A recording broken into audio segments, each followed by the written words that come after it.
អូនេះខ្ញុំនឹងលើកយកអំពីរបៀបយើងចូលទៅបិទពាណិជ្ជកម្មនៅរាល់យើងមើលព័ត៌មានក្នុង Facebook បងប្អូនណាហើយក៏ការឆ្លើយតបទៅបងប្អូនមួយចំនួនគាត់តែងតែ comment នៅក្នុងក្រោមវីដេអូរបស់ខ្ញុំ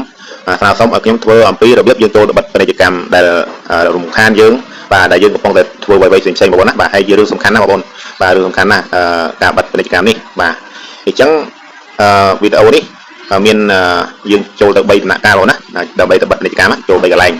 ហើយបើសិនណាបងប្អូនគិតថាវីដេអូរបស់ខ្ញុំមានប្រយោជន៍ដល់បងប្អូនសូមបងប្អូនជួយចុច subscribe YouTube ឬក៏ follow page ម្នាក់មួយផងដើម្បីបងប្អូននឹងទទួលបានវីដេអូថ្មីក្រោយទៀតបងប្អូនណាអញ្ចឹងដើម្បីកុំឲ្យខាតពេលយើងចូលទៅធ្វើវីដេអូទាំងអស់គ្នាបាទជាដំបូងបងប្អូនត្រូវចូលទៅក្នុងកម្មវិធី Chrome បងប្អូនណាបាទអញ្ចឹងចុចលើ Chrome មកបន្តមកបងប្អូនមើលខាងលើមើលកន្លែង Tray 3បងប្អូនណាបាទរួចហើយបងប្អូនមើលកន្លែងនេះបងប្អូនណាបាទគេដាក់ថាការកំណត់បងប្អូនណាការកំណត់ពួកអង់គ្លេសហៅថា setting បាទអញ្ចឹងយើងជិះលើមក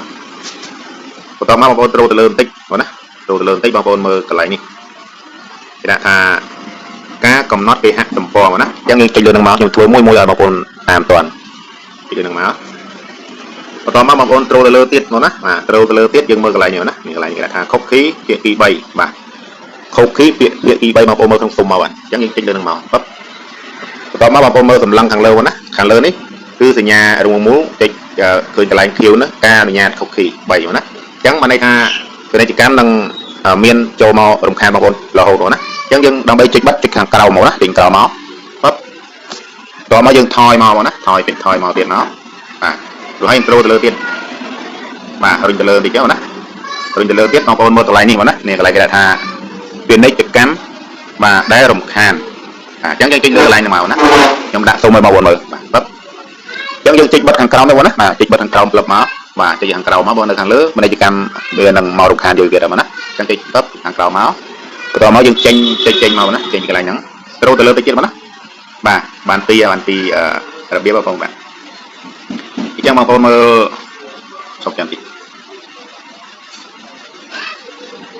បាទនេះមកណាបាទនេះអញ្ចឹងយើងបងប្អូនចេញមកកន្លែងទៀតគឺអូខេមកណាគេថាការចូលគណនី cookie 3ទី3មកណាបាទអញ្ចឹងយើងចេញទៅនឹងមកបិទ